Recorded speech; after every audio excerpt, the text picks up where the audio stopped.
baca Yasin. Setelah meninggal dunia, putus. Ada orang mati baca Yasin. Kalau ada orang mati baca Yasin, kabur kita semua. Salat duha, salat witir, salat tahajud, salat qabliyah, salat ba'diyah, salat isyraq, salat awabin, salat tasbih, salat hajat.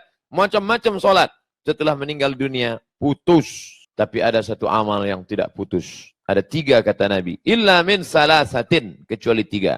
Yang pertama, min sodaqatin jariyah, sodakoh jariyah. Yang paling tinggi namanya zakat. Di bawah zakat namanya infak. Di bawah infak namanya sodakoh. Di bawah sodakoh namanya wakaf. Zakat, infak, sodakoh, wakaf. Apa bedanya Pak Ustadz? Zakat itu wajib. Ada nisabnya 85 gram emas. Bapak ibu yang punya uang 85 gram emas. Kenapa pakai emas? Karena emas yang paling harganya stabil di dunia. Dolar, dulu zaman saya ke Mesir dengan Ustadz Riza, calon doktor, PhD. Kami berangkat waktu dolar dari 2000 menjadi 17.000. Tahun 1998 ke Mesir.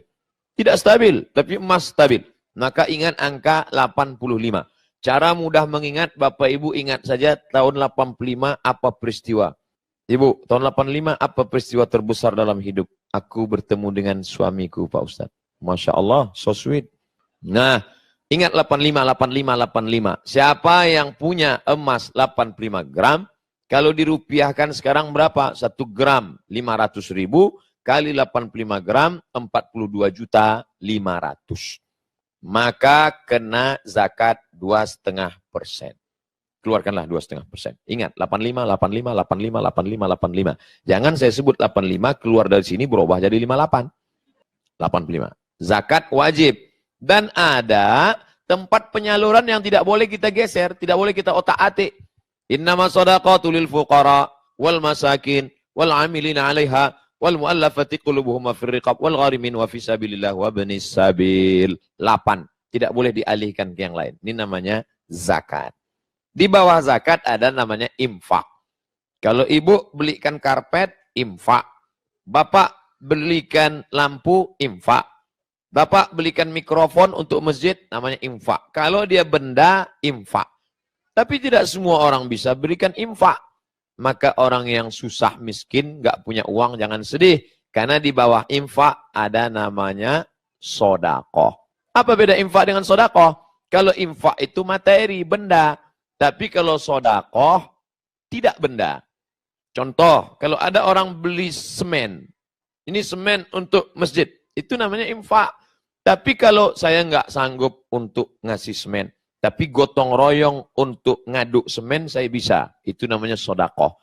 Karena setiap tulang sendi ada sodakohnya. Ngambil skop, ikut mengaduk semen, itu sodakoh. Saking tidak bisanya.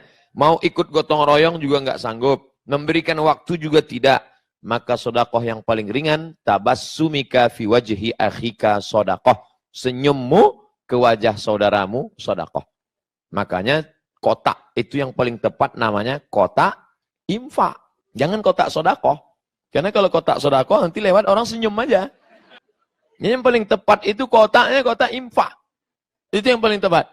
Wa anfiqu min thayyibati ma kasabtum. Infakkanlah yang baik-baik dari hasil usahamu, uangmu, duitmu. Ini yang berada di meja kertas ini, kertas apa nih Pak Presiden? Formulir untuk infak atau sodakoh? Infak kan? Karena banyak juga saya tengok yang senyum-senyum aja. Ini yang perlu kita dudukkan masalah. Bahwa itu bukan sodakoh Pak. Tengok senyum boleh tapi duit keluar. Infak, sodakoh. Paling tinggi zakat, di bawah zakat infak, di bawah infak sodakoh, wakaf. Wakaf ini lebih khusus lagi. Wakaf itu harus ada 4 unsur. Yang pertama wakif, orang yang berwakaf. Yang kedua orang yang menerima wakaf. Yang ketiga benda yang diwakafkan. Yang keempat ada ijab, ada qabul. Aku wakafkan tanah ini 1 meter untuk Masjid Baitul Ma'mur tunai. Aku terima, sah. Ada yang berwakaf. Ada yang nerima wakaf, ada benda yang diwakafkan, ada ijab dan qabul. Maka tidak tepat kalau dibuat kotak wakaf. Karena kita tidak pernah akad dengan kotak. Aku wakafkan ini, kotaknya menjawab, aku terima. Nah, ini pilihan kata-kata. Jadi kata itu tidak ada sinonim. Kata itu ada penuh penjelasan detailnya. Zakat, wakaf, infak, sedekah. Kalau wasiat gimana Pak Ustadz? Wasiat temannya hibah. Kalau diberikan saat hidup, namanya hibah. Tapi kalau wasiat, nunggu mati. Makanya Bapak pengurus Masjid Baitul Makmur, kalau ada nanti jamaah. Pak pengurus Baitul Makmur, iya itu ruko saya, itu saya wasiatkan untuk Baitul Makmur. Jangan senang dulu. Karena dia berpindah setelah mati. Setelah dia wasiat 3 tahun, nggak mati-mati. Akhirnya pengurus, gimana Pak yang itu ruko kemarin? Udah bisa kita ambil. Masih belum mati juga Pak Ustadz. Beda dengan hibah. Kalau hibah begitu dia berikan, langsung berpindah. Ini saya berikan untuk masjid. Langsung urus surat menyuratnya, pindah langsung. Tapi kalau wasiat, maka yang disebut dengan wasiat itu adalah materi, benda. Jadi kalau ada nanti orang, nak kalau aku mati, meninggal, tolong antarkan kuburku ke tempat aku lahir dulu, makamkan di tepi sungai, di bawah pohon bambu, angin sepoi-sepoi. Itu bukan wasiat. Jadi nggak perlu dilaksanakan. Katanya wasiat harus dilaksanakan. Kalau tidak nanti akan menjadi. Itu wasiat harta. Adapun wasiat yang tidak harta, ada kalanya malah haram. Salah seorang jamaah meninggal di satu kota.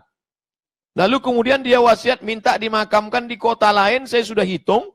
Dari kota ini 7 jam ke ibu kota provinsi. Dari ibu kota provinsi ke kampung halamannya 4 jam. 7 tambah 4, 11 jam. Sementara ini mayat akan busuk. Dia nelpon saya, Ustaz Somad. Ya, ini almarhum berpesan katanya jenazahnya wasiatnya pulang ke kampung halaman. Tapi keadaannya sudah begini. Saya bilang makamkan di tempat di mana dia meninggal. Loh, ini wasiat Pak Ustaz. Kalau tidak kami laksanakan nanti gimana? Yang namanya wasiat itu harta, duit, benda. Adapun pesan seperti ini ada kalanya malah haram. Karena menimbulkan mudarat. Nanti kalau hantunya gentayangan Pak Ustadz, makanya jangan terlalu banyak nonton film hantu. Masa hantu nonton film hantu? Bapak Ibu yang dimuliakan Allah Subhanahu wa taala. Oleh sebab itu maka itulah perlunya ngaji.